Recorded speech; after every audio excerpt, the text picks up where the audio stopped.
La Z101 presenta Consulta Económica con el economista Jaime Aristi Escuder. Una visión clara de nuestro desempeño económico.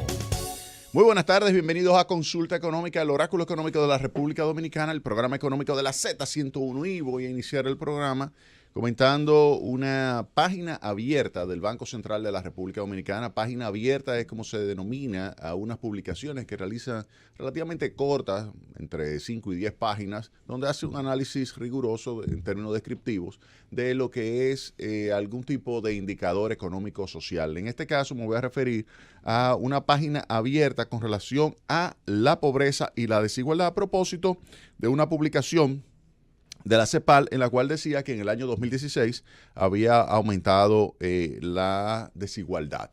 Hay que recordar que cuando se habla de una distribución de ingresos, se está hablando de, primero, el nivel, que es como si fuera el promedio, la media. Ese es una distribución, si usted se imagina una distribución donde usted agarra a todas las personas y le calcula su nivel de ingreso promedio, usted tiene ese primer elemento de la distribución, el promedio. ¿Cuál es el promedio? Usted va a encontrar personas entonces que tienen un nivel de ingreso cercano a ese promedio por encima, que cercano al promedio por debajo, pero también puede encontrar personas que van a estar muy lejos de ese promedio por encima o muy lejos de ese promedio por debajo.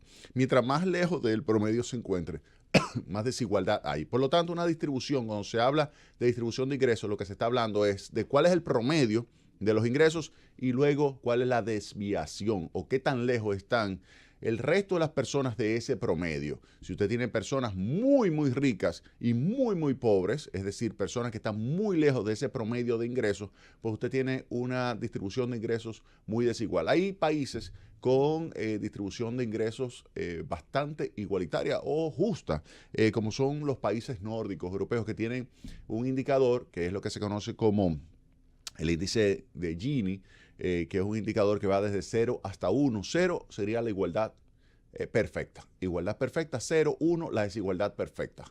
Y esos países europeos tienen algunos niveles de desigualdad o de índice de Gini de 0.3.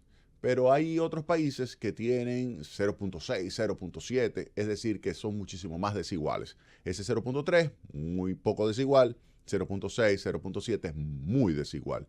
Latinoamérica tiene 0.47. 0.47 es el índice de Gini. ¿Qué ha sucedido con la República Dominicana con relación a la distribución de los ingresos? Pues vamos a comenzar con la parte de los ingresos. Si uno observa lo que es la evolución del ingreso promedio de la población, pues efectivamente uno puede darse cuenta de que a partir del año 2004, en términos per cápita, el ingreso ha estado subiendo. De hecho, cuando uno hace el análisis, cuando se hace el análisis en términos de la evolución del Producto Interno Bruto dividido entre la población, que es el ingreso per cápita, y ve lo que es la tendencia, nos damos cuenta de que efectivamente hay una tendencia positiva del ingreso. ¿Qué significa eso? Dada la evolución también de la línea de pobreza, se puede calcular lo que es la incidencia de pobreza, o lo que es lo mismo, la cantidad de población, del total de población que usted está midiendo, que está viviendo por debajo de la línea de pobreza y que es considerado como pobre, o que está viviendo por encima de la línea de pobreza y que es considerado no pobre. Pues bien, ¿qué ha sucedido con la incidencia de pobreza? Con la incidencia de pobreza, lo que tenemos es que en el año 2004, y esto es en base a la encuesta nacional de fuerza de trabajo, que es la encuesta que levanta el Banco Central y que la pasa a un comité interinstitucional que hace los cálculos de esa evolución de pobreza y que lo publica el MEPID, el Ministerio de Economía, Planificación y Desarrollo, pues ese indicador en el año 2004 era de 49.5.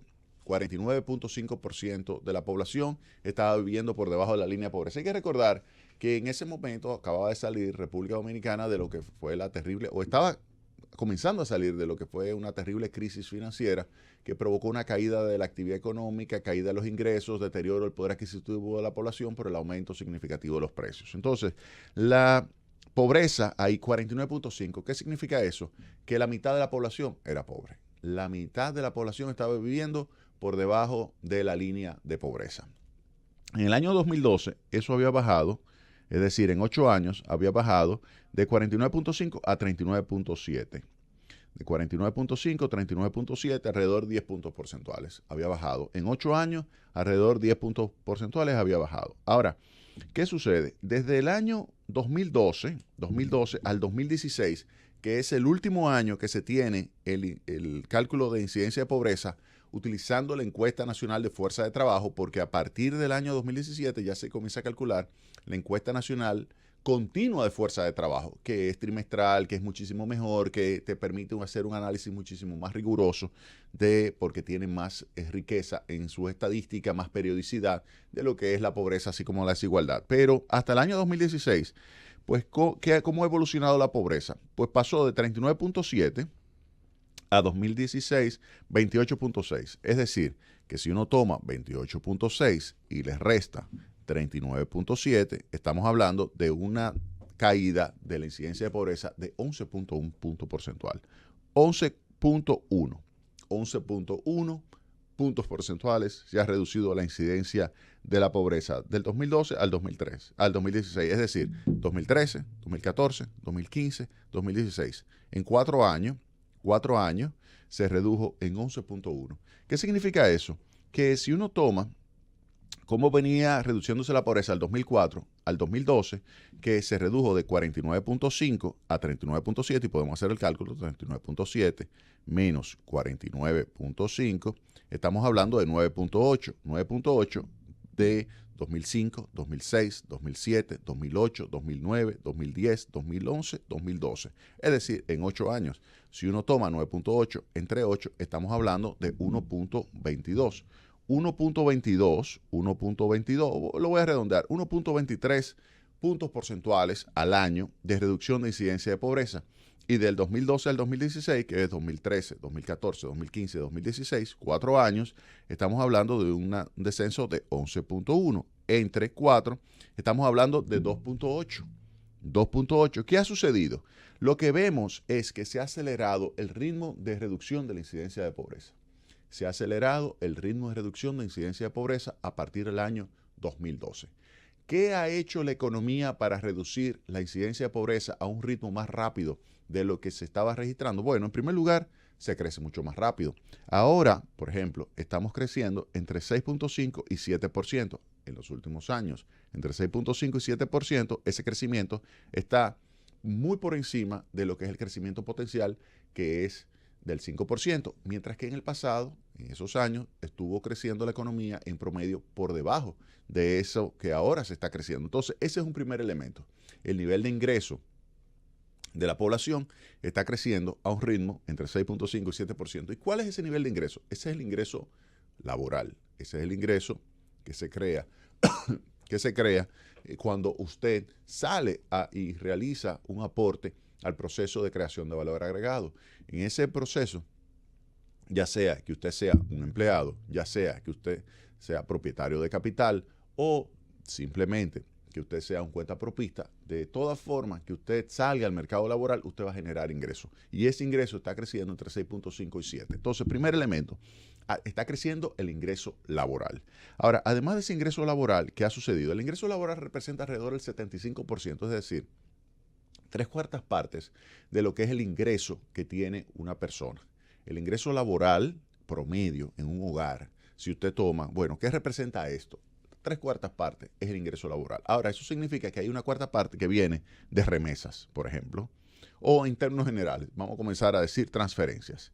Transferencias, y esa transferencia yo la puedo descomponer, por ejemplo, remesas, que son transferencias privadas, donde usted tiene, por ejemplo, un familiar en los Estados Unidos, en España o en cualquier otro país que le manda recursos. Ahí usted se le registra esto como un recurso adicional que usted tiene y que puede ayudarlo también a mejorar el nivel de ingreso y que lo puede colocar por encima de la línea de pobreza. Por ejemplo, vamos a suponer que la línea de pobreza en términos del hogar son 20,000 pesos para un hogar de 4 personas y usted tenía 18,000 y le están mandando 2.500, pues eso lo coloca por encima de la línea de pobreza. Usted me dirá, pero eso es muy vulnerable. Sí, usted sigue siendo vulnerable.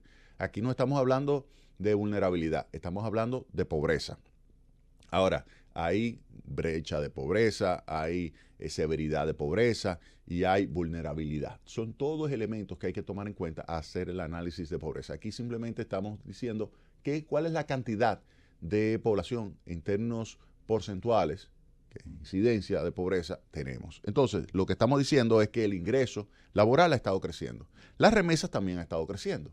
Si usted toma la evolución de las remesas, entre 8 y 10% ha estado creciendo en los últimos años. Obviamente que eso favorece porque cuando usted tiene una recuperación de la economía de los Estados Unidos, aumentan las remesas y al aumentar las remesas, eso genera inmediatamente pues un aumento del ingreso de la población. Otro punto que hay que señalar es que también ha aumentado las transferencias condicionadas y no condicionadas públicas. Es decir, cuando el Estado hace una transferencia a través de lo que es la tarjeta de solidaridad, que se la da a una familia pobre y le transfiere porque es considerado pobre 1, pobre 2, pues esto le ayuda a mejorar también sus ingresos. Cuando usted suma sus ingresos laborales a sus ingresos no laborales, usted se da cuenta de que lo que ha sucedido es un aumento del ingreso más rápido de lo que se ha incrementado la línea de pobreza. Y eso ha hecho que también las personas entonces se coloquen por encima de la línea de pobreza y la incidencia de pobreza en los últimos años ha estado reduciéndose mucho más rápido. Entonces, el ingreso laboral ha aumentado porque ha aumentado el empleo,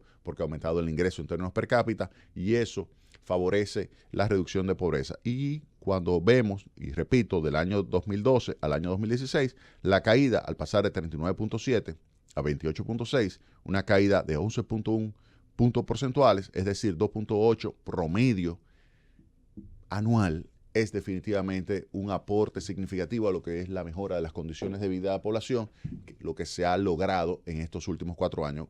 Fíjate que no estoy diciendo que es únicamente responsabilidad del gobierno, porque la pobreza no la reduce el gobierno. La pobreza la reducen las condiciones económicas que crea el gobierno para que se pueda generar un aumento de la actividad económica que permita un aumento del ingreso.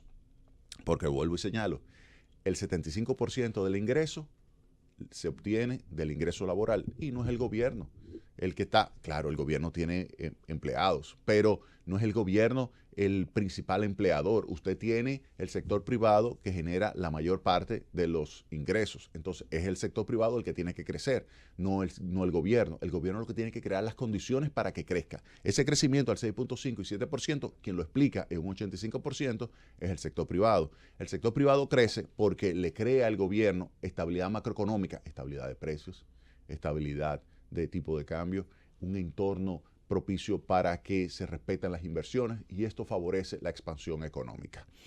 Entonces, ya sabemos que la pobreza ha disminuido. ¿Qué se puede decir entonces de la desigualdad de ingresos? Bueno, del año 2004 al año 2016, la desigualdad de ingresos también se ha reducido al pasar de 0.498 a 0.463. Fíjense que esto es el índice de Gini que va de 0 a 1. 0 es perfecto. Obviamente no hay ningún país perfecto en términos de, porque no todo el mundo tiene el mismo nivel de ingresos en ningún país, pero hay países que tienen muy buena distribución en términos de desigualdad de ingresos, es decir, que hay bastante justicia en la distribución y lo tienen 0.3. Hay países que tienen una distribución muy desigual y tienen 0.55, 0.6. Y hay países como Latinoamérica en promedio de 0.47. República Dominicana pasó de 0.498 a 0.463. 0.463. Fíjense que hay una tendencia hacia la baja del año 2004 al año 2016. Ahora, si uno añade el año 2017, entonces ahí vemos cómo se ha continuado reduciendo la incidencia de pobreza. Pero en el año 2017, como hay un cambio de encuesta, simplemente podemos decir que pasaría, si uno calcula la desigualdad o el índice de Gini del año 2016 con la nueva encuesta nacional continua de fuerza de trabajo, este sería 0.442 y pasaría a 0.438. Es decir, que también hacia el año 2017 ha caído la pobreza de 28.6 a 25.5 y también ha caído la desigualdad de 0.442 a 0.438. Es decir, que efectivamente en los últimos años, 2012, 2016, se ha reducido tanto la incidencia de pobreza como la desigualdad de ingresos. ¿Significa eso que no ha habido un aumento de pobreza en términos de que alguien que no era pobre ahora sea pobre. No. Hay personas que antes no eran pobres y ahora son pobres. Ahora, hay muchas personas, mucho más personas, que antes eran pobres que ahora no son pobres. Eso es lo que quiere decir el análisis. Porque no se puede decir que todo el mundo ha mejorado. No se puede decir eso. Porque cada momento en que cambian los sectores económicos en términos de su expansión, por ejemplo, antes se expandía mucho el sector agrícola. Luego se expandía mucho el sector industria. Luego se expandía mucho el sector zona franca. Luego se expande mucho el sector turismo. Luego se expande mucho el sector de telecomunicaciones, así sucesivamente. Entonces, no todos pueden mejorar su nivel de ingreso de forma simultánea o en la misma magnitud. No todas las personas pueden. Hay personas que le va mal, personas que le va bien, pero en promedio, que es el análisis que se hace, se puede llegar a la conclusión definitivamente que la incidencia de pobreza se ha reducido de una forma significativa. 2004, 2016, 2017 se ha reducido de una forma significativa al pasar de 49.5 2004 a 28.6 el 2016 y 25.5 en el año 2017. Ese es el porcentaje de población en pobreza. Y el índice de Gini, que es un coeficiente que lo que mide es la desigualdad, al ser menor es mejor. Entonces ha pasado de 0.498 en el año 2004 a 0.463 en el año 2016. Y si calculo esto con la misma metodología en términos de la encuesta, pues pasaría del año 2016 al 2017 de 0.442 a 0.438. Es decir, que continúa disminuyendo la desigualdad. Que falta mucho por hacer, que todavía tenemos un nivel de desigualdad importante en la República Dominicana, claro que sí. Que todavía tenemos un nivel de pobreza elevado en la República Dominicana, claro que sí. Decir que el 25% de la población es pobre, eso es algo que como sociedad nos llama a decir, mira, aun cuando vamos por el buen camino, necesitamos acentuar todavía más lo que es ese conjunto de política económica y social que se ha estado ejecutando desde el año 2012 y que ha permitido reducir la incidencia de pobreza y mejorar la distribución de los ingresos por el lado de lo que sería la parte de cómo usted le coloca a cada agente económico lo que sería su ingreso. Francis, llévatelo. Seguimos aquí en Consulta Económica, el oráculo económico de la República Dominicana, el programa económico de la Z101 y Don Ray Reyes, quien vino verde. Muy buenas tardes. Este año es verde, muy contento de estar celebrando el campeonato de las Estrellas Orientales. Muy merecido, después de 51 años sin ganar. Yo estuve por allá en La Romana y ese pueblo... ahí mismo se fueron todos en caravana a celebrar para el Tetelo Vargas, prendieron la luz del estadio y ahí amanecieron ellos celebrando esa corona. Felicitaciones a los Mayén que lograron lo que muchas personas pensaban que era imposible. Los Mayén, que son de San Pedro, y a Jochi en particular, darle un fuerte abrazo, mis felicitaciones por todo el esfuerzo que puso, el espíritu, la voluntad, y que él es un ganador y ahí está, lo logró llevar a las estrellas, lo que casi, óyeme, yo te voy a decir lo siguiente. ¿Ese es José Mayén, hijo? No, Jochi Mayén, el papá. Del Don. Sí. Y realmente es algo extraordinario ver celebrando a los estrellistas. O sea, yo me alegro mucho. Un saludo para él y también un saludo para José Mayén Calac, hijo, también su gran trabajo, su gran gestión como gerente general, un sacrificio de tripa corazón. Él trabajaba en la mañana para Grupo Mayén y en la tarde cogía entonces su rol como gerente general de las Estrellas Orientales. Y nada, ¿quién diría que un muchacho de esa edad podía sacar a este equipo de ese maleficio, ¿no? No, pero y lo logró. O sea, que disfruten su año. Ese yaquecito está lo más bonito. O sea, Gracias. Disfrútelo. Ahí estaba escuchando yo a Don Roque quejándose del frío de aquí. Me puse mi abriguito de una vez. Inmediatamente, sí. Es que yo no sé, Francis, parece que estoy como un polo norte aquí. Hasta como medio nieve ahí por aquí. Ni una clínica que fuera. Así es. Pues continuamos con el tema de pobreza y desigualdad. Pobreza y desigualdad, y esto a propósito de un artículo publicado por el Banco Central de la República Dominicana, página abierta página abierta que hace puntualizaciones con relación a la evolución de los indicadores de pobreza y desigualdad de ingresos que efectivamente se han estado reduciendo, y eso no solamente lo dice el gobierno, sino también organismos internacionales. Y a propósito de una aclaración que hay que hacerle a la CEPAL, porque la CEPAL dice que la desigualdad de ingresos aumentó porque ella lo toma 2014, 2015, 2016, que pasa de 0.458 a 0.463. Pero cuando uno toma del 2012 al 2016, pasa de 0.487 a 0.463. Es decir, que hay claramente una tendencia hacia la baja.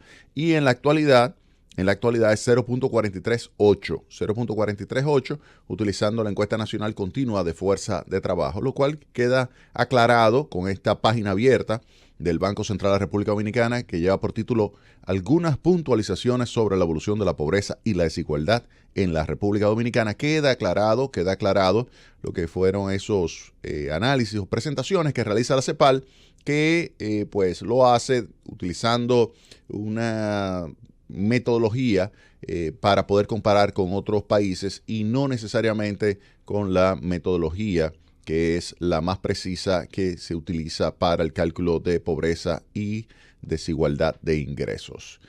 Hay que señalar que cuando se compara el índice de Gini con el resto de América Latina, nos damos cuenta de lo siguiente. Argentina tiene un índice de Gini de 38.8, es decir, que Argentina tiene una distribución de ingresos relativamente equitativa. Uruguay 39, El Salvador 39.9 y República Dominicana es el cuarto país, 43.8 con relación al índice de Gini. Recuerden que mientras más bajo el índice de Gini, mejor. Entonces, Argentina, Uruguay y El Salvador tienen mejores distribución de ingresos en términos de lo que es la desviación con relación al promedio de ingresos. Argentina, Uruguay y El Salvador tienen mejores indicadores que la República Dominicana, pero República Dominicana entonces supera a Ecuador, Perú, Bolivia, Chile, Honduras, Nicaragua, Costa Rica, Paraguay, México, Panamá, Colombia, Guatemala y Brasil. Brasil, el país de mayor desigualdad, tiene 53.9 de índice de Gini. Don Ray Reyes.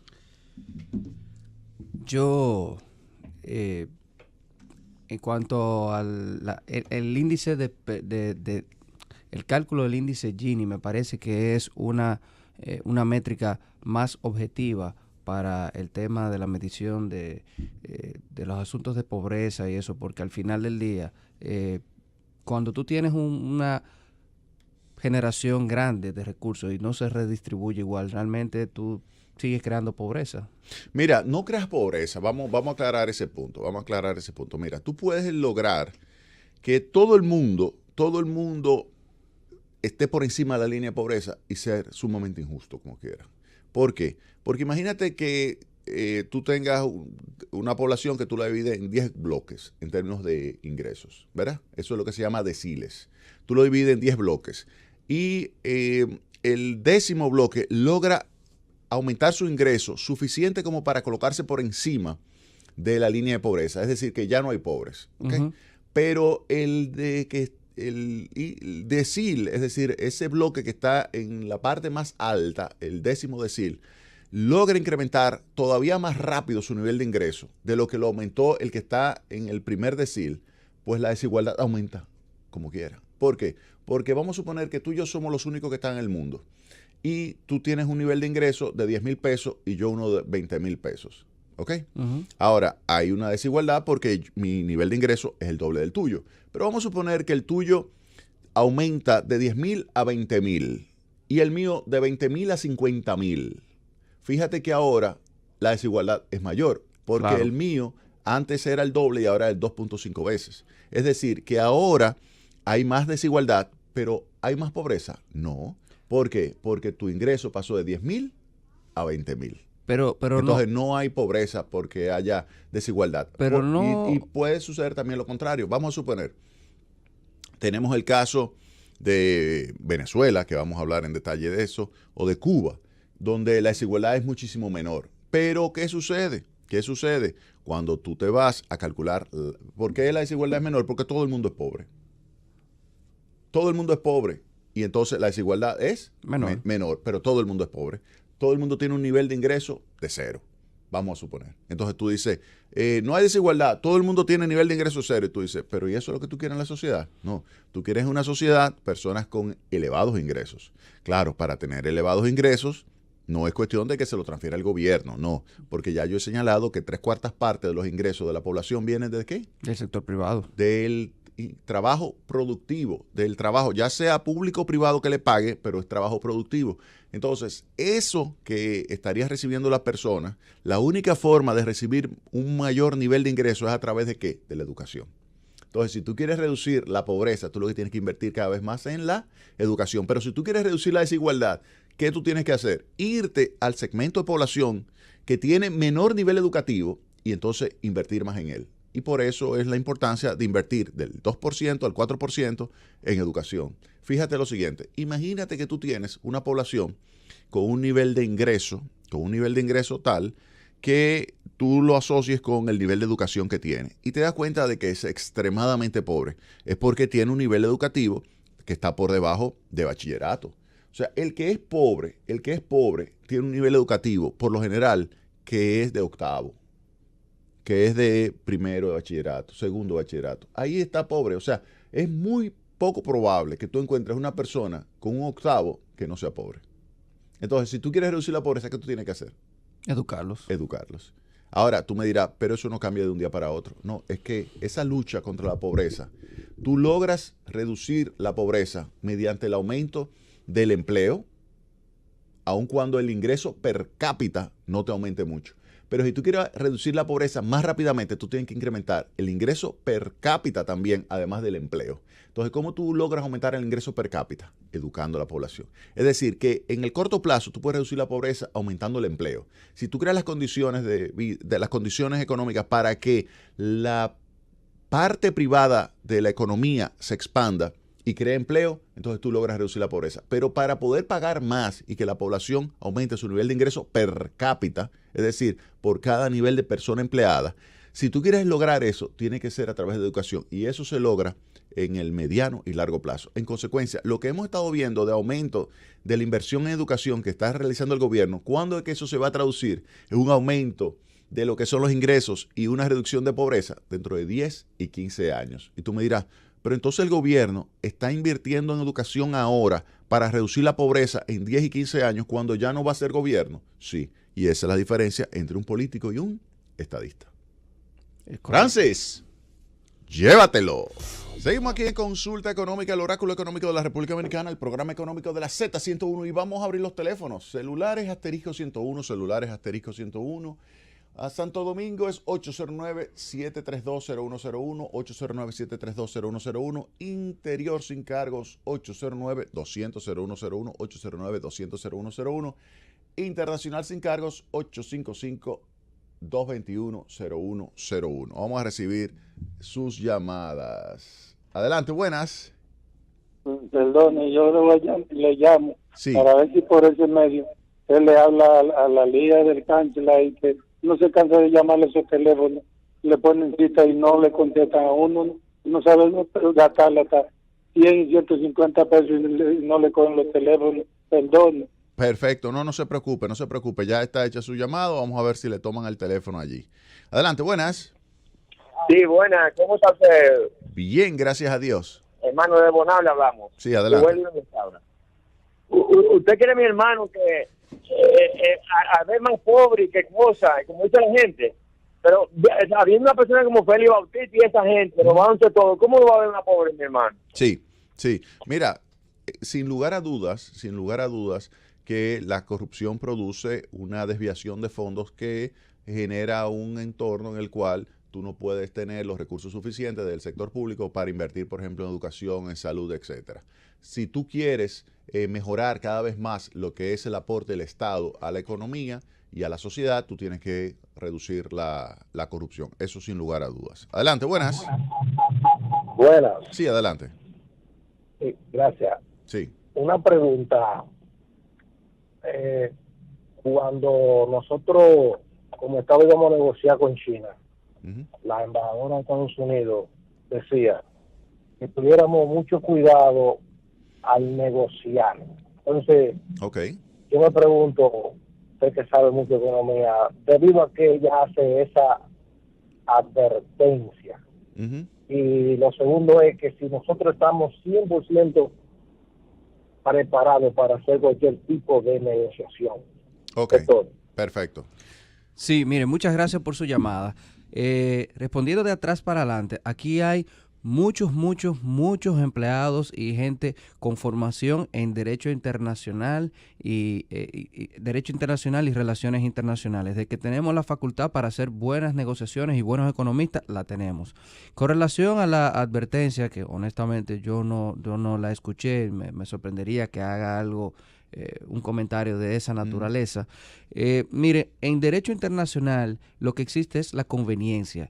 Si para Estados Unidos le conviene que República Dominicana mantenga o no relaciones diplomáticas con China, y evidentemente que no, porque hay un tema de hegemonía dentro de la región, un espacio de poder que pierde los Estados Unidos al momento de que otros países, no solo República Dominicana, entablen relaciones comerciales con China y diplomáticas. Y nada, pues también pudiera referirse a que el gobierno chino pues pudiera aprovecharse de manera desmedida de estas naciones pobres que necesitan de los recursos y apoyo de grandes naciones como ellos. Y al final, esa funcionaria del gobierno americano no está nada más que defendiendo los intereses de su nación, haciendo su trabajo. Vamos a seguir recibiendo sus llamadas. Adelante, buenas. Buenas tardes, ¿cómo están todos? Bien, gracias a Dios. Adelante. Sí, felicidades por ese excelente programa. Ay, muchas gracias. Y felicitación a las Estrellas Orientales por su campeonato, que hoy celebran el desfile en San Pedro de Macorís. Así Quiero es. hacerle una pregunta de carácter económico. Sí. El coeficiente de Gini, ya sabemos que mide la desigualdad, pero casi nadie ha explicado el coeficiente de Gini. Yo leí unos artículos en el periódico, todavía en esencia, y quiero que para que todo el pueblo dominicano entienda más o menos cómo se calcula y qué es el coeficiente de Gini, que tanto se menciona y que nadie lo explica claramente. Ay, muy bien, muy bien. Mire, el coeficiente de Gini simplemente es un indicador que mide la desigualdad. Cuando el coeficiente de Gini es igual a 0, significa que no hay desigualdad. Todo el mundo tiene el mismo nivel de ingreso. Si usted tiene 10 personas, los 10 tienen 100,000 pesos de ingreso al año, por ejemplo. 100,000 pesos de ingreso al año es lo que tiene esas 10 personas.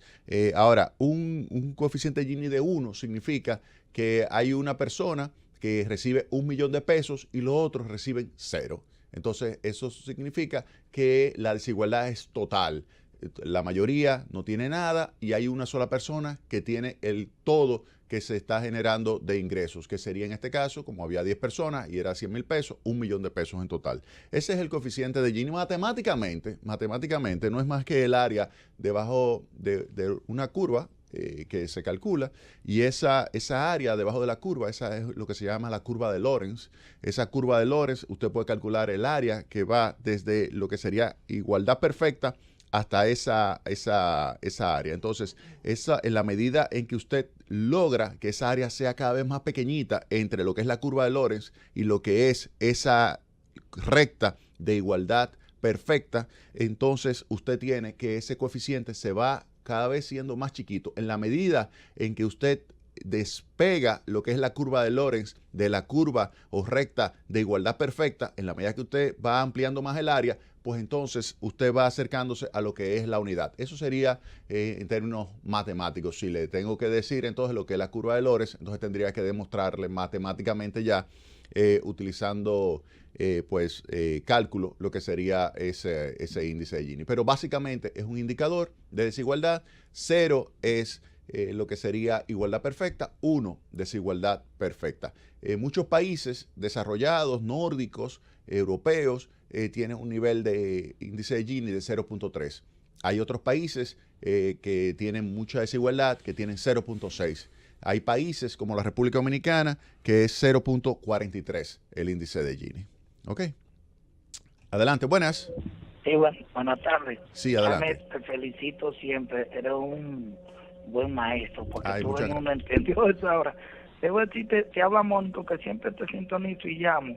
Gracias. Me llamó mucho hoy a la atención el sector en que yo me desenvuelvo y para muchas veces que apoyo y trabajo. Yo soy discapacitado. Ajá. También la discapacidad, Sí. que además de la pobreza, tiene una desigualdad porque en la falta de oportunidad a lo que estudiamos, no en mi caso, yo trabajo, pero lo que estudiamos, a veces se trata con discriminación Sí. en cuanto al pago y las oportunidades. Y yo observando, por ejemplo, si esa cantidad de personas en la pobreza es desigual, las personas que tienen algún tipo de discapacidad, que en este país ronda entre 10 o 12% en la población, al igual que el número de la población mundial, que son 2 veces mente pobres. Yo creo que es válido hacer el llamado Correcto. a las instituciones privadas, también Sí. al Estado Dominicano, en la oportunidad que da la ley 0513, que da una oportunidad tanto para el trabajo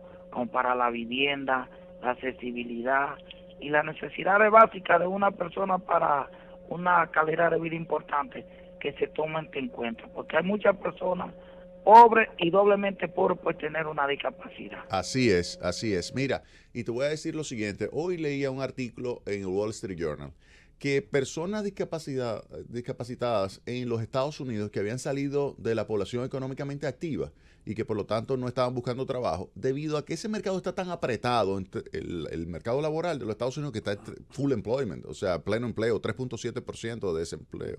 Pues ya personas discapacitadas que se habían salido del mercado de trabajo, ya están volviendo al mercado de trabajo, porque es que ya el mercado está tan apretado y no hay esos flujos migratorios tan fuertes como había antes, y fáciles como había antes, que entonces los que están discapacitados ya consiguen un empleo fácilmente, entonces ellos están entrando al mercado y están consiguiendo su puesto de trabajo. Supliendo la demanda. Exactamente, así es, así es.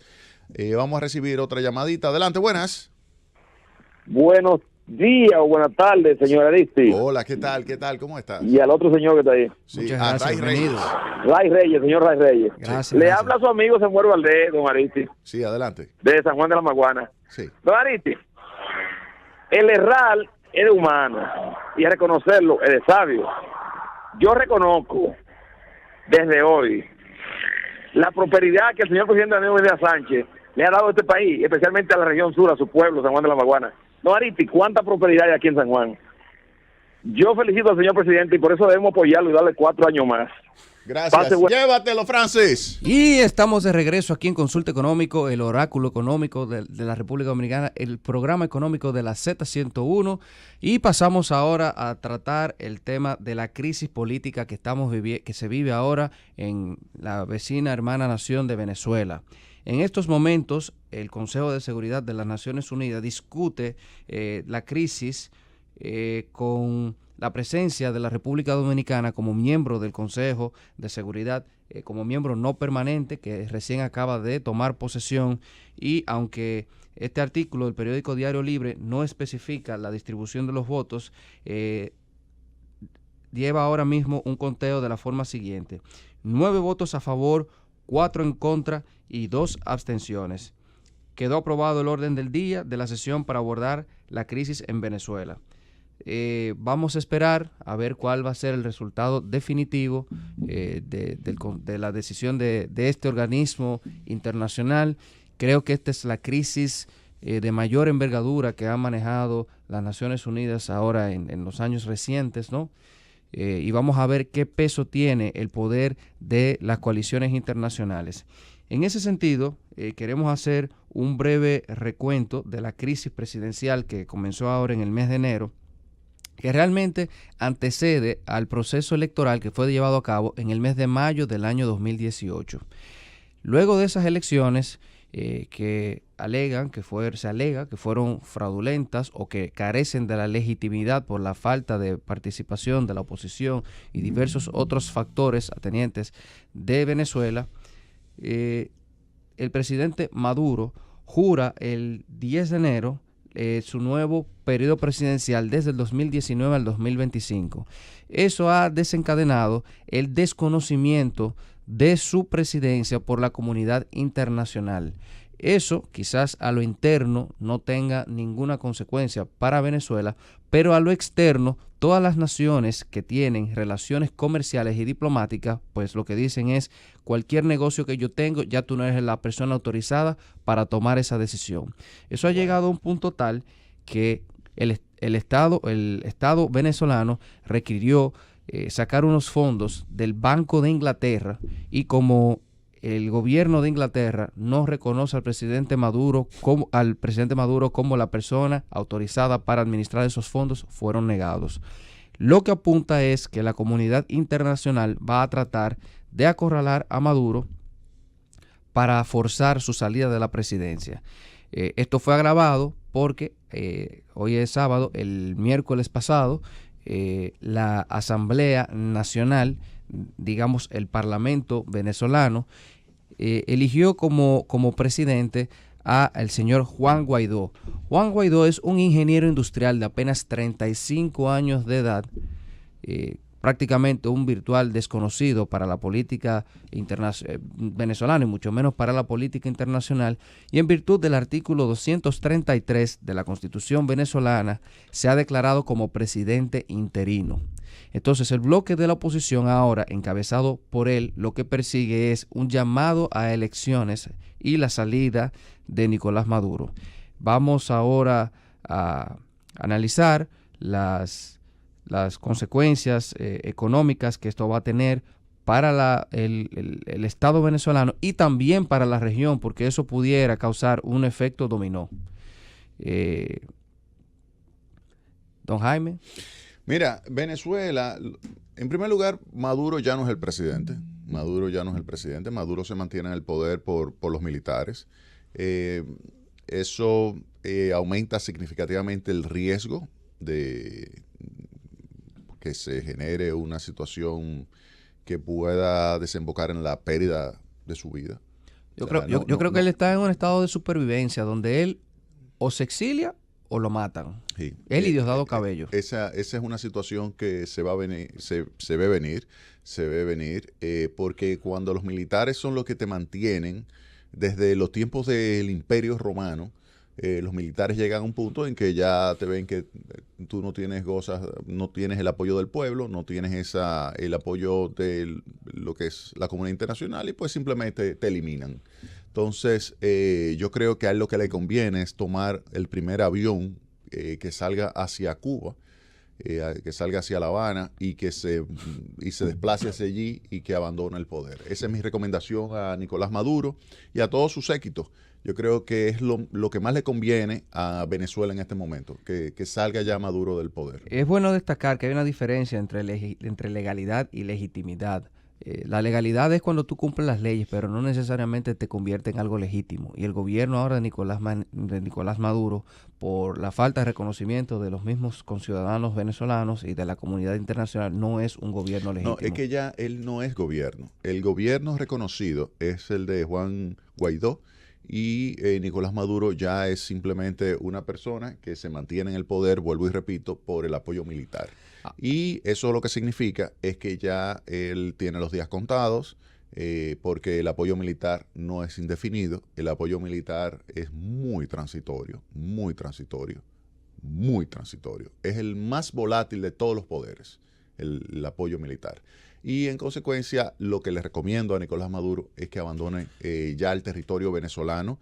Le recomendaría que hoy tome el primer vuelo que pueda llevarlo hacia La Habana, hacia Cuba, y que pues se quede allí y que ya comience a vivir su vida de retiro, porque él no tiene nada más que hacer en otro país que no sea Cuba. Antes de pasar al análisis económico, perdón que te interrumpa, dos cosas muy importantes. Durante la era del chavismo, digamos desde 1998 a la fecha, los últimos 20 años, creo que no ha habido tanto apoyo internacional, apoyando a la oposición en contra del chavismo. Aparentemente, cada día que pasa habrá más consenso, habrá más países sumándose a la presión para que Nicolás Maduro salga del gobierno. Sí, fíjate lo siguiente, es que la crisis económica y la crisis social, la crisis alimentaria que existe en Venezuela es algo injusto. Injusto porque es provocada por malas políticas económicas. El chavismo ha sido un desastre.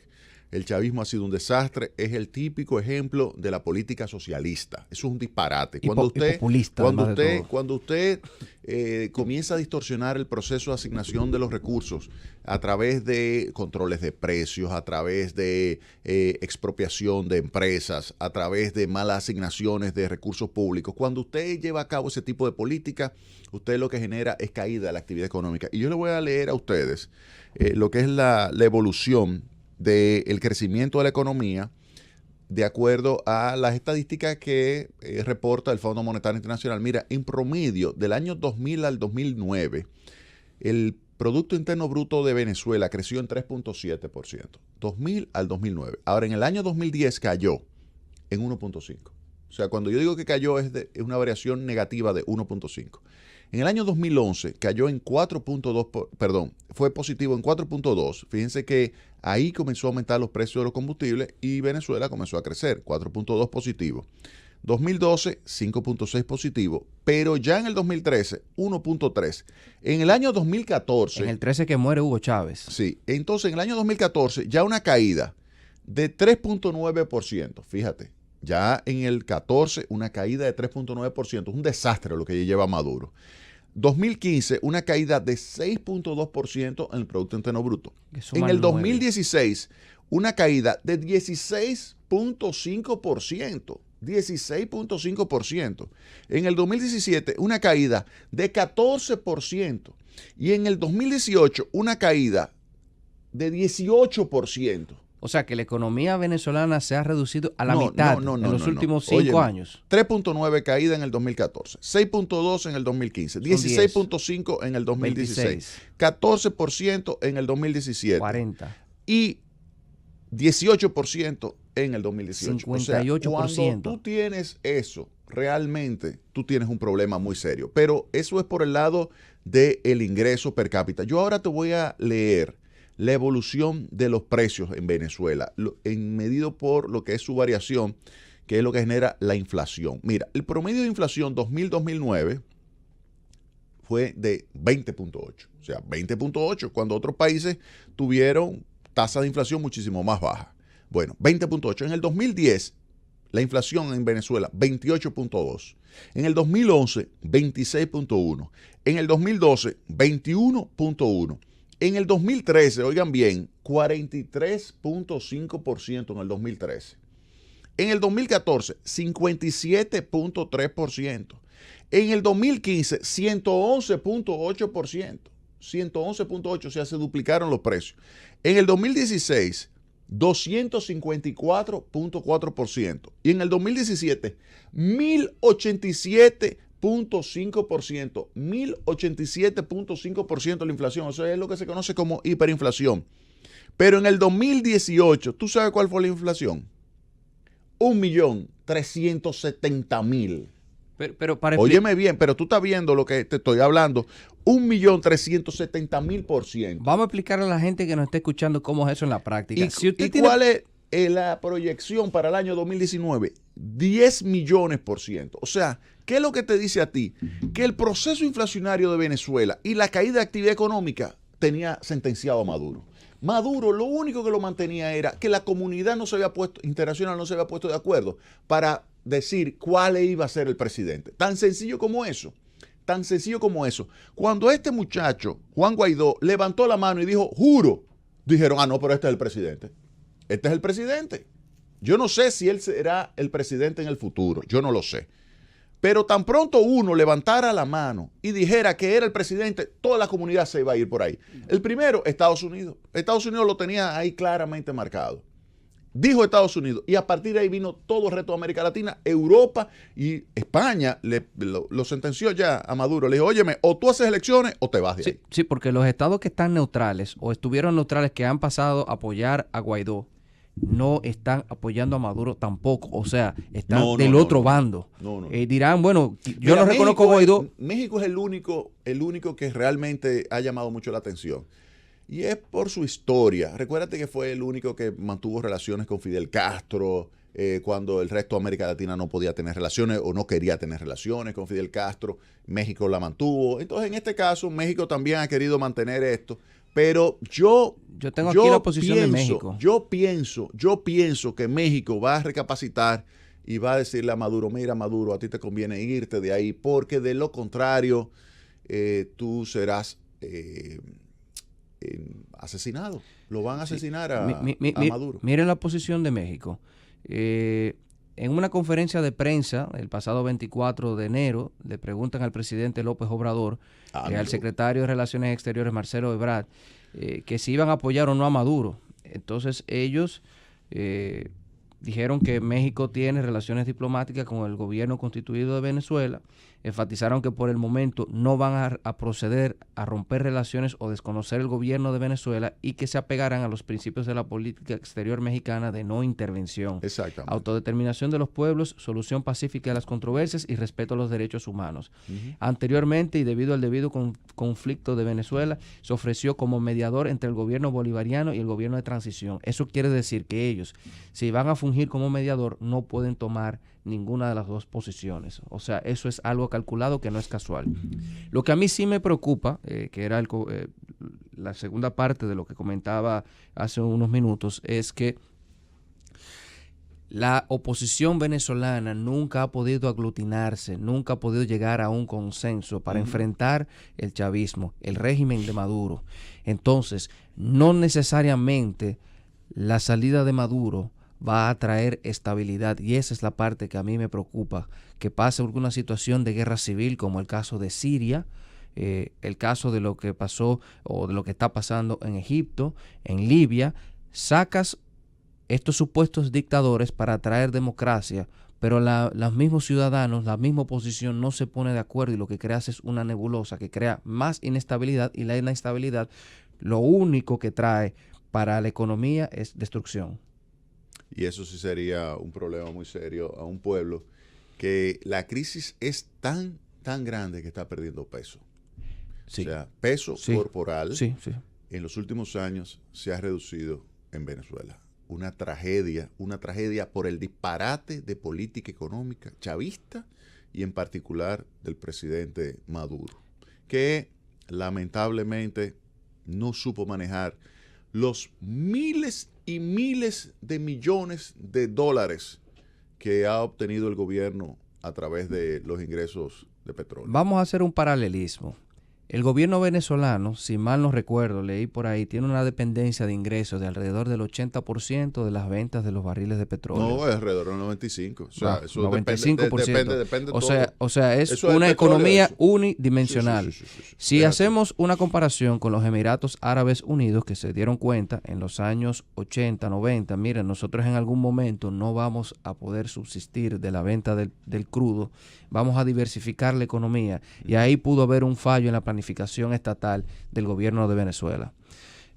La verdad es que yo no sé cómo Venezuela votó por un gobierno de esa naturaleza con Hugo Chávez, porque no hay precedente de ningún gobierno socialista de esa índole que haya tenido éxito. O sea, el fracaso en Cuba ha sido rotundo, la Unión Soviética cayó. O sea, no, lo que hay en Venezuela no es el socialismo o los gobiernos de izquierda que se ve en Europa, es un comunismo mal practicado para colmo, donde no es ni la una ni la otra cosa. No, pero mira, cuando tú ejecutas una política económica como la que se ejecutó bajo el chavismo, de distorsión de la asignación de los precios. O sea, los precios, como tú lo determines, influye sobre el proceso de asignación de recursos. Y cuando tú al mismo tiempo ejecutas una política donde tú lo que estás haciendo es intervenir en el proceso de lo que es la propiedad del capital, expropiándolo, y genera un entorno donde la inversión prefiere irse del país, entonces lo que tú vas a tener es crisis. Francis nos tiene una noticia. Francis, está en cabina, vamos a ver. Saludos a todos. La información tiene que ver con algo que vi esta mañana en televisión española. El gobierno español, en la presencia de Pedro López, ofreció un comunicado diciendo que le daba 8 días al señor Nicolás Maduro, para que convoque a elecciones. Correcto, a ese llamado se han sumado también Alemania y Francia. Pero elecciones libres y democráticas. O sea, que lo que le está diciendo es que las elecciones anteriores no fueron ni libres ni democráticas. Maduro tiene poco ya en la bola. Se va para su casa Maduro. Ya ese es el mensaje de España, que es la madre patria. La madre patria le manda ese mensaje. Muchas gracias, Francis, por esa información. El gobierno español dio 8 días a Nicolás Maduro para que convoque elecciones libres y democráticas en Venezuela. Como definitivamente no va a convocar elecciones libres y democráticas, pues eso significa que España también le va a decir a Maduro que lo que le conviene es que se vaya para Cuba, que se dé su viajecito por allá y que se quede por allá. Francis, llévatelo. Seguimos aquí en Consulta Económica, el oráculo económico de la República Dominicana, el programa económico de la Z101, Don Ray Reyes. Continuando con el tema de la crisis venezolana, yo quisiera, a modo de ejemplo, explicarle a nuestros oyentes la importancia de la estabilidad macroeconómica. La crisis de la inflación, o sea, la crisis que ha generado el estado de hiperinflación que existe en Venezuela, se traduce en la práctica de la forma siguiente. Imagínese que usted tenga 2 años ahorrando los chelitos suyos y que usted tenga 100,000 pesos en el banco y que a las 2 horas venga un crash y de repente se conviertan en 50,000 y que mañana se conviertan en 20,000 y que 3 o 4 días luego esos 100,000 pesos que usted duró 2 años ahorrando se conviertan en 1,000 y que ya esos 1,000 pesos que usted tenía no le dan ya para comprar comida, para comprar medicamentos, ni siquiera para las cosas más básicas, porque lo que le subsidia el gobierno también está desabastecido y tampoco puede hacerle frente. Vamos a tomar las líneas telefónicas para que la gente opine con relación a este tema de la crisis política en Venezuela. Celulares, asterisco 101, desde Santo Domingo al 809-732-0101, desde el interior sin cargos 809-200-0101 y desde la comunidad internacional al 855-221-0101. Adelante, buenas. Pero ¿y el diputado que está ahora como presidente no es producto de la misma elección? Entonces, si son malas una, no son malas la otra. Eso es un buen punto. No. Se eligió, se hicieron otras elecciones que elige la Asamblea Nacional, igual que aquí, pues que se elige el presidente en unas elecciones que lo acaban de dividir y el Congreso en otra. Adelante, buenas. Dale ahí. Sí, buenas. Hello, buenas. Sí, adelante. ¿Cómo está? Bien, gracias a Dios. Estoy llamando para una situación que tengo con la emisora en Puerto Plata. ¿Sabes? Aquí se escucha a 101.3. Entonces se está escuchando solamente la 101.5, entonces se nos interfiere mucho con otra emisora. A ver si hay una falla técnica y no se han dado cuenta ya. Perfecto. Ahí Francis tomó nota con relación a ese tema para ver si... Muchas gracias por su reporte. Adelante, buenas. Sí, buenas. Sí, adelante. Don Maduro lo que tiene que coger y irse ya para Cuba, como ustedes dicen, muchachos. Así es. Yo le escucho. Adelante, buenas. Buenas tardes. Sí, adelante.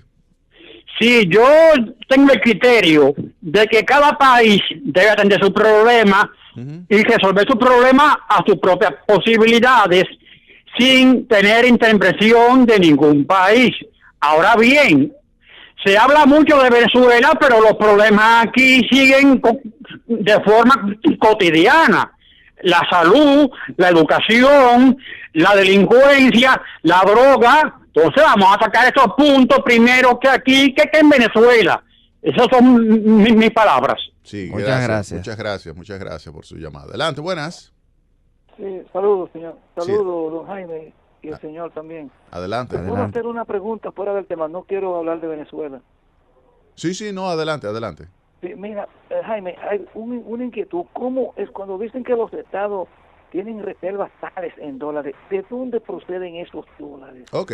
Esa es una. Y la otra, Jaime, cuando se habla del grupo de los 20 economías, ¿cómo se definen las primeras, segunda, quinta, sexta, séptima? ¿Y cuáles son? Porque yo tengo los nombres aquí, pero no sé cómo es el orden. Perfecto. Te la contesto las dos. Con relación al tema de las reservas, cuando una economía exporta, por ejemplo, cuando se vende al exterior, el sector de zona franca vende en el exterior y le pagan en dólares, pero cuando ellos necesitan pagar los salarios o comprar algún servicio aquí o pagar algún alquiler, pues tienen que cambiar esos dólares. Entonces van al Banco Central y cambian esos dólares y el Banco Central toma los dólares y le entrega pesos. Y el Banco Central lo que hace es guardarlo y va acumulando reservas. El Banco Central tiene más de 7,000 millones de dólares de reservas. Es la mayor cantidad de dólares de reservas que ha tenido el Banco Central en su historia.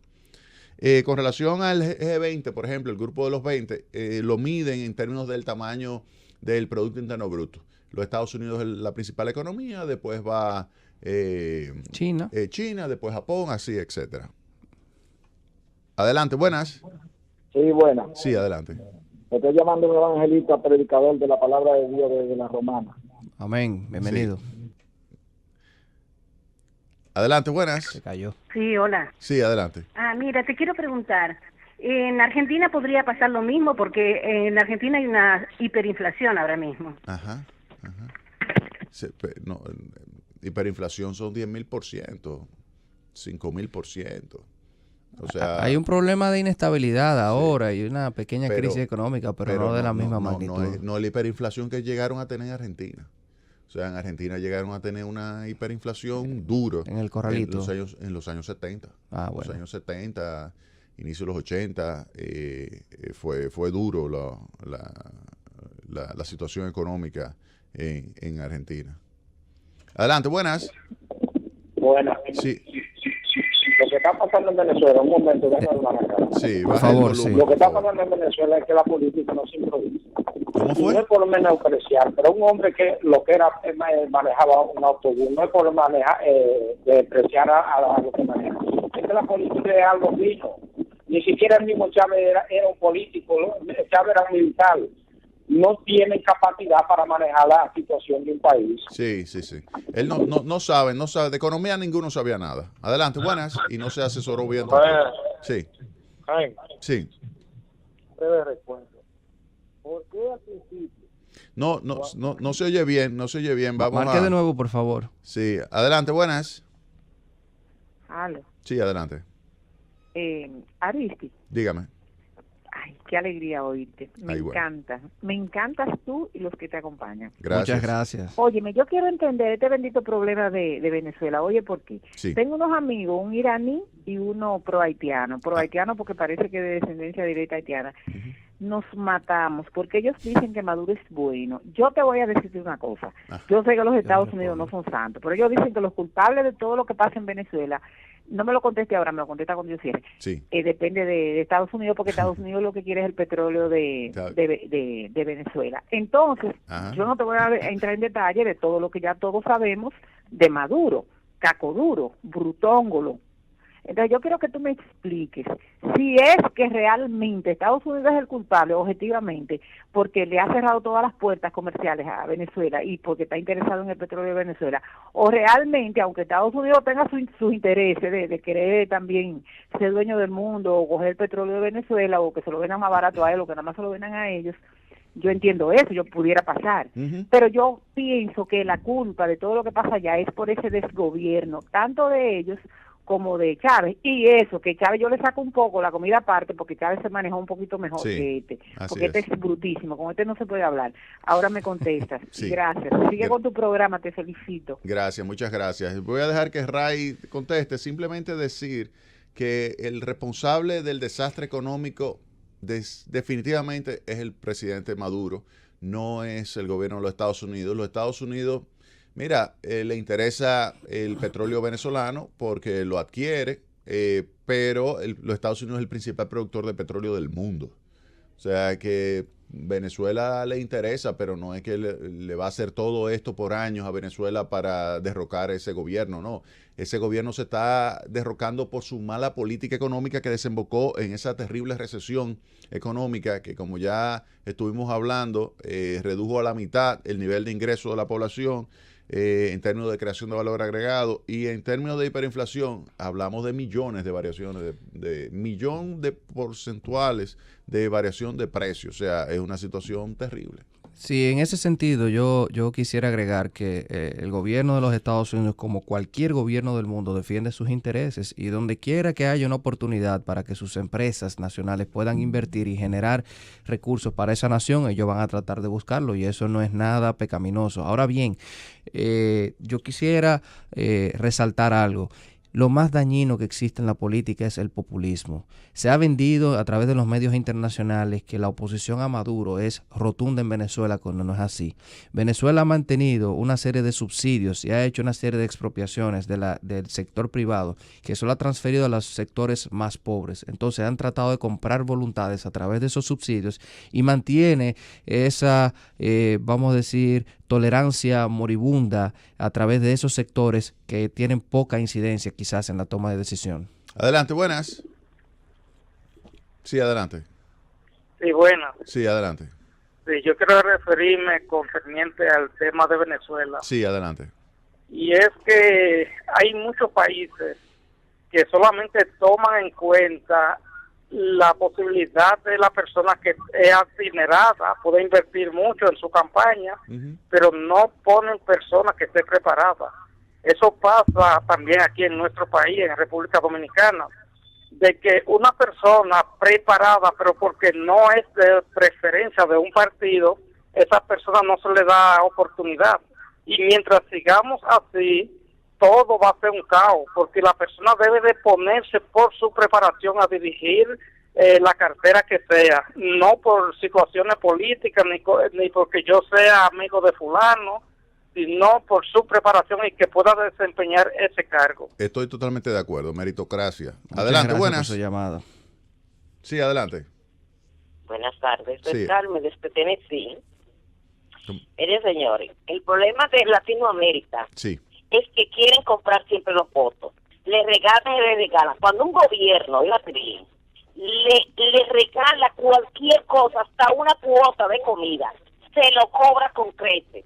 Porque usted tiene que mantenerse votando por ellos uno tras otro porque se vuelve un vicio.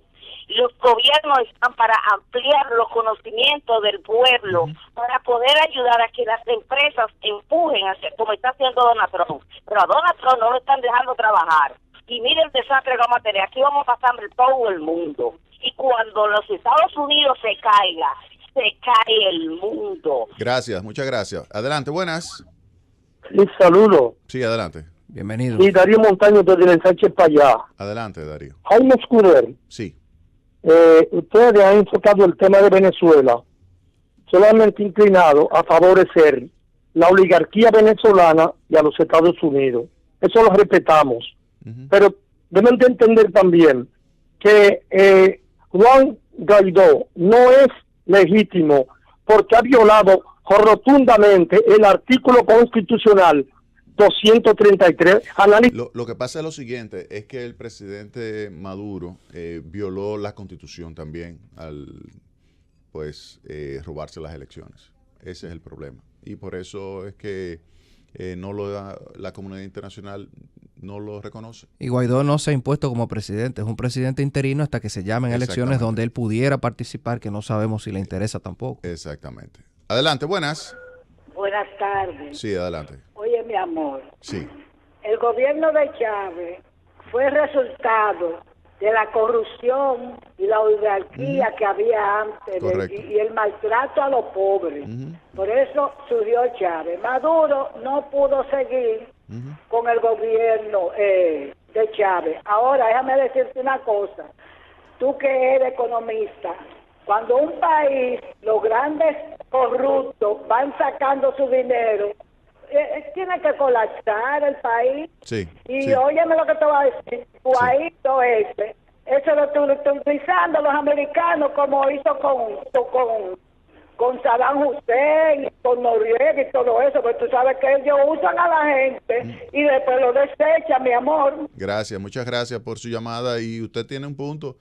Chávez surgió por los malos gobiernos anteriores, o sea que esas son lecciones que hay que aprender y lo que hay que hacer cada vez es gobernar mejor y no estar inventando. Ahora, el precio que pagó el pueblo venezolano es enorme, enorme. Estas consecuencias han sido terribles porque el hambre que se ha pasado y se sigue pasando en Venezuela eso es algo que no se merece ningún pueblo sobre la faz de la tierra. Francis, llévatelo. Y estamos de regreso aquí en Consulta Económico, el oráculo económico de la República Dominicana, el programa económico de la Z101. Y estábamos hablando de la crisis política en Venezuela y ahora vamos a cambiar un poquito de tema para hablar del acuerdo entre el gobierno federal, el ejecutivo, presidido por el presidente Donald Trump, y el Congreso de los Estados Unidos para reabrir el gobierno que estuvo cerrado durante 34 días. El cierre más importante en la historia del gobierno americano. Adelante, Jaime. Bueno, pero la noticia positiva sobre el mercado de valores, el Dow Jones subió 0.75% en el día de ayer, el S&P 500 subió 0.85% y el Nasdaq 1.29%, es decir que los mercados se recuperan, cuando vemos lo que ha sido la evolución en lo que va de año, pues después de haber estado por debajo de los 23,000 puntos, ya está en 24,737 puntos, o sea que ya hay unos chelitos ahí recuperados de las inversiones en títulos de renta variable, y eso se le estuvo diciendo, y es una lástima que no esté aquí Franklin Díaz, quien es el gurú financiero, para que lo comente. Por cierto, usted y ahí dice Franklin, que lo acabamos de comunicar por WhatsApp, dice, estoy en la playa, disfrutando. Pero ustedes no tenían como una apuesta, algo así, don Fray Reyes. Franklin y yo habíamos apostado que el presidente Donald Trump iba a salir. Yo sustentaba la posición de que el presidente Donald Trump iba a salir derrotado de este enfrentamiento, de esta confrontación directa con Nancy Pelosi. Franklin decía que el presidente Trump, como ha sido su conducta históricamente en lo que lleva de la presidencia, se iba a plantar a conseguir su muro y que él, aunque no consiguiera el Ferrari que estaba buscando, iba aunque sea a construir un Toyotica. Pero lo que se acordó es abrirlo hasta febrero 15. Hasta el 15 de febrero es una apertura provisional en lo que pueden cerrar, pero no creo que el gobierno... Le da un alivio a 800,000 trabajadores del gobierno federal. Sí, el tema es que en Estados Unidos las leyes laborales favorecen mucho a las corporaciones, al mismo gobierno. Si usted no trabaja, usted no cobra. No es como en República Dominicana, que si hiciera la empresa, usted le pagan los retroactivos. Esos empleados pierden esos recursos, pero gracias a Dios, en este cierre particularmente, se pasó una ley donde le van a pagar los retroactivos a esos empleados. Ahora... Pero tú piensas que el 15 de febrero vuelve a cerrar el gobierno porque él vuelve a pedir su muro. Porque si así, entonces usted todavía no ha ganado la apuesta con Franklin Díaz. Yo la verdad no creo, porque las pérdidas que genera cada día de cierre del gobierno son increíbles. Y al final, si se produce otro cierre prolongado del gobierno, va a comenzar a afectar severamente la economía. Cada día que se cerraba, perdía 0.01% del Producto Interno Bruto. Duró 34 días. Si eso se prolonga 2 o 3 meses, ya estaríamos hablando de una suma considerable. Además de la presión que ejerce sobre los mercados financieros. O sea, los mercados financieros no quieren nada que tenga que ver con incertidumbre. Exactamente. Y eso es un punto ahí a favor de que se llegue a un acuerdo definitivo entre el presidente Trump y Nancy Pelosi, quien es la speaker de la Cámara Baja, la Cámara de Representantes. El crudo, el precio del barril de petróleo se colocó en $53.55 en el día de ayer. Ha ido subiendo poco a poco. Exactamente. Si uno ve desde el inicio de año, que estuvo alrededor de los $46.50 más o menos, pues ya ha subido un dinerito, y por eso en la República Dominicana, pues también subió esta semana.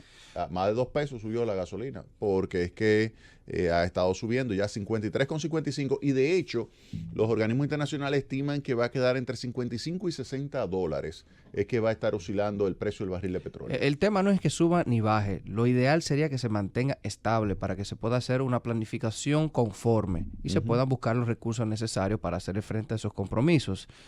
Ahora, el oro por su parte subió también, subió en 1.77%, colocándose en $1,308.70 la onza México. Que nos beneficia, Exactamente, porque la Barrick, recuerden que es un gran exportador de ese mineral hacia los mercados internacionales. La tasa de interés del bono del Tesoro se mantuvo relativamente estable en 2.76%. 2.76% es la tasa de interés a 10 años de los bonos del Tesoro de los Estados Unidos. Y para que tú veas lo interesante, ¿sabes cuál es la tasa de interés de ese mismo bono en Alemania? 0.19%. Es decir, 0.2%. Va a subir la Reserva Federal de nuevo los tipos de intereses ahora en Estados Unidos, dado la situación de cierre. Mira, yo no creo que siga subiendo la tasa de interés de los fondos federales al mismo ritmo que estaba subiendo en el pasado.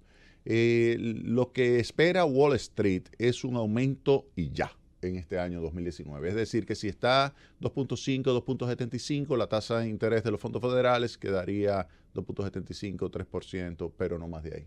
No más de ahí, porque ya sería presionar hacia la baja el ritmo de crecimiento de la economía, y el presidente Trump no quiere eso, y aun cuando Jeremy Powell está diciendo que es el presidente de la Reserva Federal, que mantiene su independencia, en realidad le manda su mensaje por debajo de la mesa al presidente Trump a la Reserva Federal y le dice: no me aumentes más la tasa de interés porque eso perjudica la recuperación que yo necesito para presentarme nuevamente a las elecciones en el año 2020. Pero en ese sentido, el tema del cierre del gobierno, las encuestas lo presentan a él o lo responsabilizan como la persona que ha provocado el cierre, lo cual, por lo menos desde mi punto de vista, pero la percepción de los ciudadanos, que al final son los que votan. Es correcto. Entonces a mí, yo lo veo como una derrota política, como un duro golpe a las aspiraciones del año 2020. Sí. Bueno, lo que pasa es que falta mucho todavía.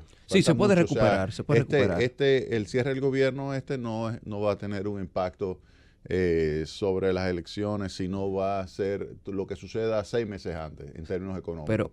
Pero fortifica la imagen de doña Nancy Pelosi en el panorama político, porque el Partido Demócrata pues no ha salido nadie que aglutine la oposición detrás de ella. Pero a mí no me sorprendería que sea Joe Biden el candidato. Salió al ruedo el hombre. Joe Biden, yo creo que fue quien debió ser el candidato presidencial en las elecciones pasadas. ¿Más que Bernie Sanders? No, más que Hillary Clinton, sin lugar a dudas.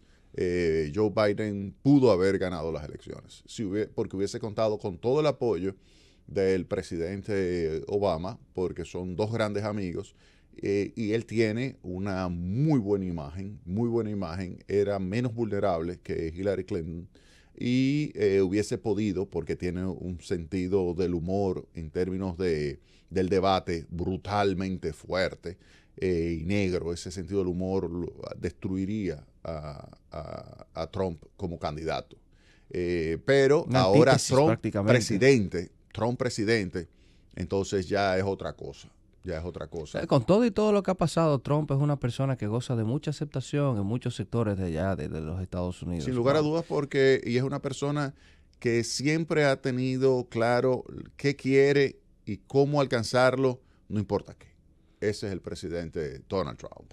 Francis, llévatelo. Seguimos aquí en Consulta Económica, el oráculo económico de la República Dominicana, el programa económico de la Z101, y estuvimos hablando en el último segmento de la apertura del gobierno de los Estados Unidos, lo cual es muy importante para la República Dominicana, porque cuando se analiza el crecimiento económico nacional, se ve que está estrechamente vinculado con el crecimiento del Producto Interno Bruto de los Estados Unidos. Cuando ellos crecen en un punto porcentual, la República Dominicana crece en 1.5 puntos porcentuales. En consecuencia, nos conviene que la situación económica ya mejore, y la reapertura del gobierno federal, pues definitivamente que genera un entorno favorable para la expansión económica, y en consecuencia eso aumenta las remesas, aumenta las inversiones, aumenta la demanda de exportaciones dominicanas, y todo eso favorece la economía dominicana. Vamos a abrir los teléfonos, asterisco 101, eso es celulares.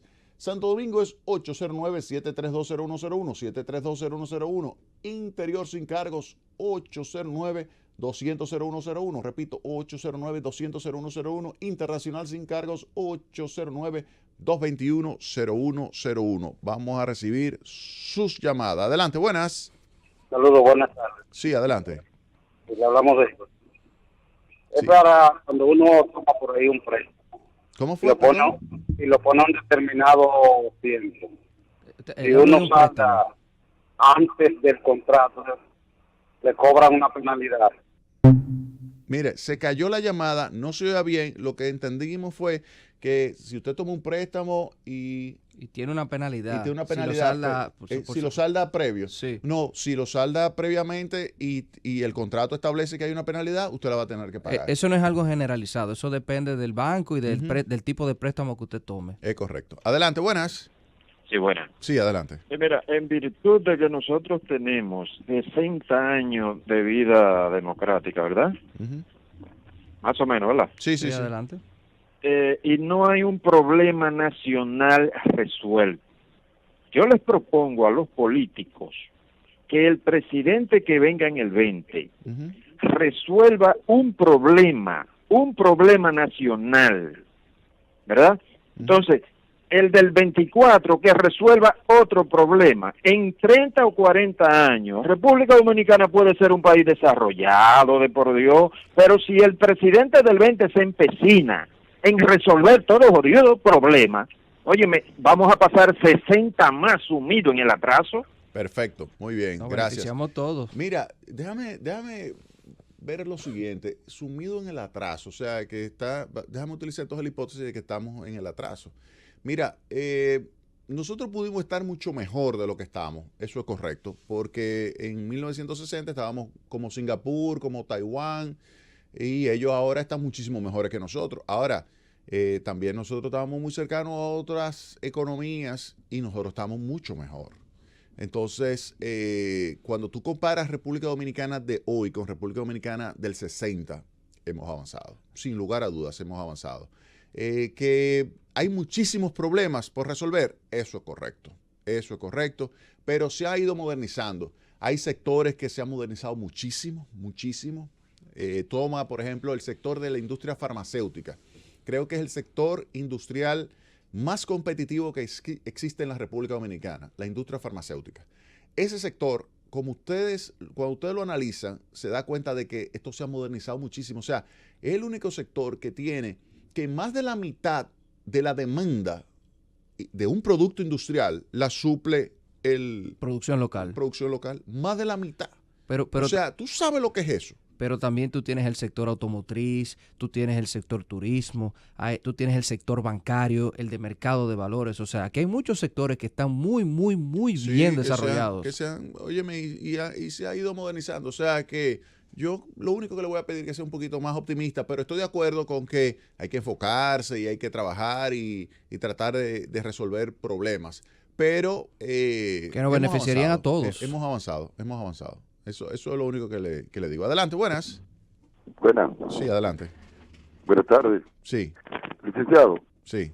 Mire, yo tenía una tarjeta de débito en Banquetito en el 2000. Ajá. A raíz de cerrarlo, me vi invitado donde saldar esa deuda. Sí. Ahora me están llamando que era de 5,000, ahora que debo 8,000 y pico, que daban crédito, que si no lo voy a pagar, que debo pagarlo o no claudica después de los 10 años.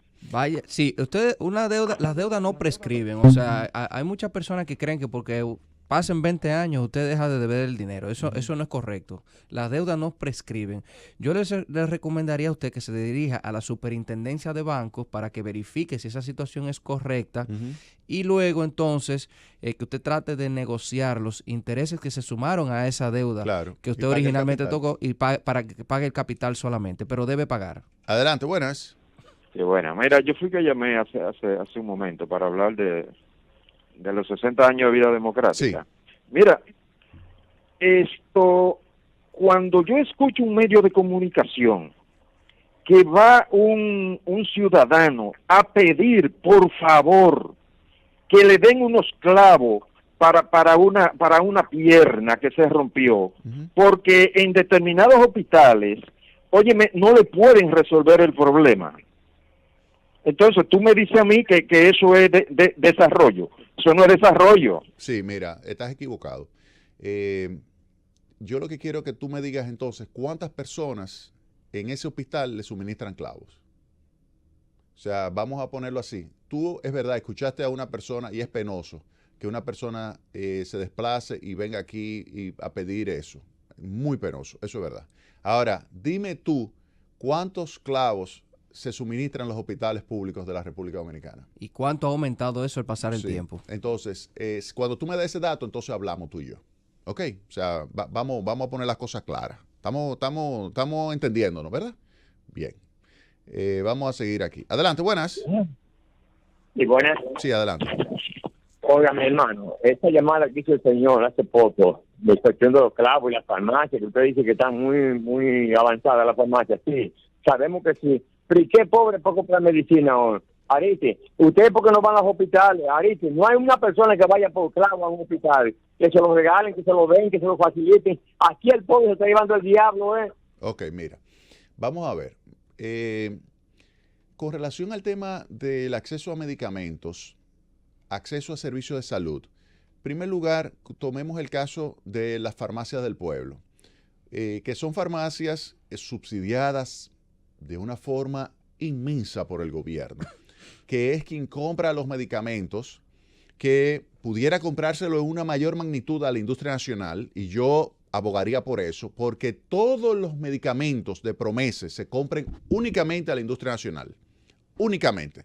Hay una gran cantidad de productos importados de China y de la India que no necesariamente son de la misma calidad que lo que tenemos aquí. Aquí yo creo que pudiéramos conseguir mejor calidad de eso que está viniendo, y los Estados Unidos así lo acaba de mostrar. Hay un artículo en Wall Street Journal que lo revela, que esos productos de la India y de China no necesariamente son los mejores. Yo preferiría de mi industria nacional de farmacéutica que lo suministre a Promese. Ahora, fíjate la cantidad enorme de hospitales que también tienen en su interior ese tipo de farmacia, que es donde deberían estar. O sea, en todos los hospitales deberían tener eso, pero hay fuera también una gran cantidad de farmacias con unos precios muy subsidiados. Ahora, toma en cuenta lo siguiente también.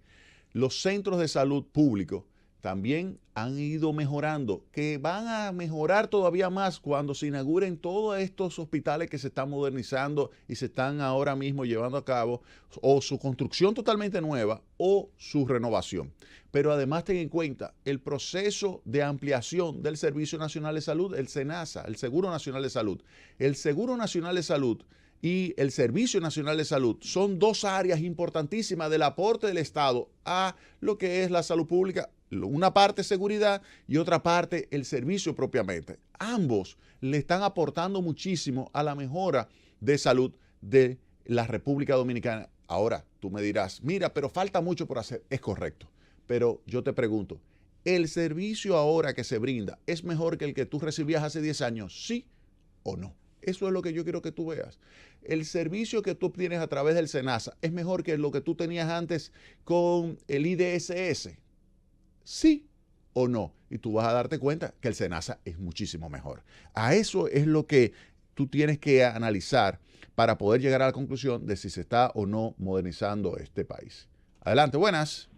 Hola, Jaime, ¿cómo tú estás? Bien, gracias a Dios. La verdad, Jaime, que los índices, los parámetros que se usan nos dan negativo en todo sistema de salud colapsado, más en los combustibles, inseguridad ciudadana, que ya una mortalidad materno-infantil, la justicia, que es una caricatura. Entonces andamos muy mal, Jaime, no nos podemos cegar. Mira, vamos a tomar el caso de los indicadores de salud. Tú señalaste uno que es terrible para nosotros, que no ha logrado mejorar de una forma significativa, que es el índice, la tasa de mortalidad materno-infantil. Eso sí es un problema serio en este país, que hay que poner todo el empeño, todo el esfuerzo como sociedad para mejorarlo. Digo como sociedad porque ahí no tenemos que involucrar todos. Ahí tenemos que involucrar a las embarazadas, jóvenes, que son las que tienen mayor probabilidad de enfrentar una situación delicada a la hora del parto. No van a sus 9 citas previas al parto, no tienen tampoco la capacidad física para dar a luz y sin embargo salen embarazadas con 15, 14, 16 años y eso es terrible. Todo eso se ha estado analizando. Entonces, si queremos enfrentar esa tasa de mortalidad materno-infantil, tenemos no solamente que mejorar los hospitales, que hay que mejorar, no solamente mejorar los servicios de los médicos, que hay que mejorar, sino también como sociedad tenemos que enfrentar ese embarazo adolescente. Siempre vamos a insistir en educación, siempre educación. Esa es nuestra bandera en este programa. Francis, llévatelo. 206 años, natalicio del padre de la patria, Juan Pablo Duarte. Natalicio del modelo a seguir. Pulcritud, perseverancia, sacrificio. Juan Pablo Duarte. No cabe duda de que el padre de la patria es, junto con Francisco del Rosario Sánchez y Mella, Ramón Matías Mella, pues los tres padres de la patria, los tres responsables de que hoy nos podamos llamar dominicanos. Y Juan Pablo Duarte, que su natalicio pues se celebra en el día de hoy, es un ejemplo que todos los dominicanos deben imitar, todos los dominicanos tienen que aprender de él, su sacrificio, su deseo de que este país se echara hacia adelante, su deseo de ejecutar políticas que ayuden al proceso de desarrollo, porque fue lo que vio en Europa, lo que vio en Barcelona, lo que vio en términos de la apertura comercial que se llevaba a cabo en esos momentos en el mundo y que le interesaba que acá, que teníamos una dictadura donde había una economía cerrada, una economía que se había convertido en dependiente de una poderosa economía que se había creado alrededor de la caña de azúcar en Haití y que tenía el suficiente poder militar como para invadirnos y mantenerlo bajo el yugo de un ejército poderosísimo encabezado por Jean-Pierre Boyer. Duarte, con su sacrificio, su esfuerzo, su capacidad de liderazgo y convencimiento, pues nos dio la independencia. Hoy es un día de regocijo que hay que mantener, hay que celebrarlo, esos 206 años del natalicio. Hay que celebrarlo en grande. Yo me siento orgulloso de ser dominicano. La patria que fundó, que ideó Juan Pablo Duarte es lo que constituye la dominicanidad, que es parte de nuestra identidad como nación, pero también como persona. Todo eso de que nos gusta el sancocho, de que nos gusta nuestra cervecita, de que nos gusta la fiesta, un buen merenguito, todo eso se debe a la dominicanidad. La dominicanidad, producto de la capacidad de aglutinar a un grupo de jóvenes, todos tenían menos de 30 años, un grupo de jóvenes que decidieron enfrentar a un ejército que en ese momento era más poderoso que el ejército norteamericano. Derrotaron al ejército de Napoleón. Y que cuando Bolívar decidió buscar apoyo, quien le dio apoyo para esas luchas que iba a sostener Bolívar contra el imperio español, fue Haití. O sea, no fue nadie más, fue Haití que le dio el apoyo a Bolívar. Entonces, por eso cuando se trataba de evitar esa invasión en el 22, pues obviamente que Bolívar no iba a hacer nada en contra. No iba a levantar su voz de apoyo hacia República Dominicana porque él le debía a Haití. Le debía a Haití lo que fue ese apoyo, una nación muy poderosa. Y Duarte logró enfrentar esa maquinaria de guerra. Logró enfrentar, claro, ahí contó con el apoyo de gente brutalmente valiente, Antonio Duvergé, esa espada que azotó el sur, enfrentó a los Pedro haitianos. Santana con sus virtudes y defectos también, comandante de tropas. Pedro Santana, pero Duvergé fue más grande, era un azote en todo ese sur. Y ahí pues logró poner y Mella también. Sí, no, Mella. Y el más grande definitivamente, el cerebro militar y audaz, Francisco de Rosario Sánchez, que cuando penetró ya en la época de la Restauración penetró por Haití y dijo, óyeme, entro por aquí porque no hay otra vía para entrar. Pero si alguien osa hablar mal de mí, digan que por aquí pasó la bandera dominicana. Francisco de Rosario Sánchez. Eso es una... Y cuando se habla de los padres de la patria, hágalo con orgullo y respeto sobre todo. Y de Juan Pablo Duarte, quítese el sombrero. Quítese el sombrero, porque si aquí hay dominicanos se debe al padre de la patria, don Juan Pablo Duarte. Francis, llévatelo. Consulta económica por la Z.